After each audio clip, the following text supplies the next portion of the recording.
har'a gara keessan ka dhufe isin galateeffachuuf. Guyyaa 5 darbee atleet Lammii Raggaasaa dhukkubsatee waan itti yaalamu dhabee manatti hafuun isaa ni beekama.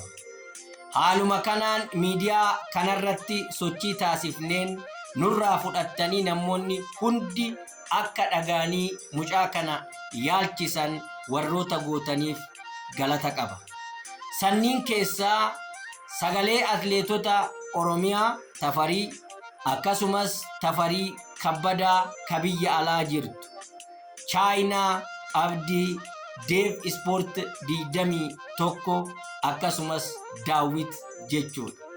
Kanarratti hirmaannaa guddaa gootanii Lammii Raggaasaa akka gargaaramuu fi akka yaalamuuf sochii isin taasistaniif baay'ee isin galateeffadhaa. Waaqayyo isin haa eebbisu. Pilaatfoormii Feesbuukiitiin akkasumas pilaatfoormii Tiktookiitiin sagaleen kun namoota bira akka ga'uuf sheerii warroota gootanii fi warroota kadhannaa mucaan kun akka fayyuuf gootan hundaa galata isinii qaba. Addatti waan xiqqoo qabdanirraa qarshii 100 irraa kaastanii atleetota kilabii hin qabne irraa kaastanii hirmaannaa kanarratti warroota hirmaattan akkasumas biyya alaa atleetota jirtan biyya keessas ka jirtan argitanii ka garaan isin didee waan qabdaniin hirmaattan hunda keessanuu Waaqayyo bara baraan isin haa eebbisu. Harkaa hin dhabinaa, kennaa malee fudhataa hin ta'inaa. Nutu waliif jira, nutu waliif boo'a, nutu walitti hirkata. Atleetiin bosona keessa fiigu hunduu namoota biratti qarshii waan qabu itti fakkaata. Namoota baay'eetu sababa kanaan kufee hafeera.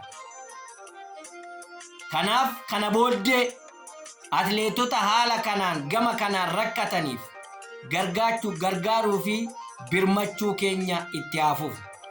Qarshii osoo qabdan gargaaruu osoo dandeessan warroota garaa jabaattaniif Waaqayyo garaa isin haa laaffisu jechuun barbaada. Warroota kanarratti hirmaattan hunduma keessan Waaqayyo bara keessan haa eebbisu. Lammii Raggaasaa yaalii jalqabeera. Har'a guyyaa jimaataa yaalii jalqabeera, haala gaariidhaan nu deemeera. Abdiis horanneerra. Lammii Raggaasaa hin fayya. Fiigicha isaatis hin deebi'a. Inni nu jalqabsiise Waaqayyo nun qaanessu. Kanaafuu hin fayyaa. Gaarummaan isin hojjettan garuu kana caalaa Waaqayyo isin haa eebbisu. Warroonni gargaaruu barbaaddan ammas itti fufaa. Shaaloom.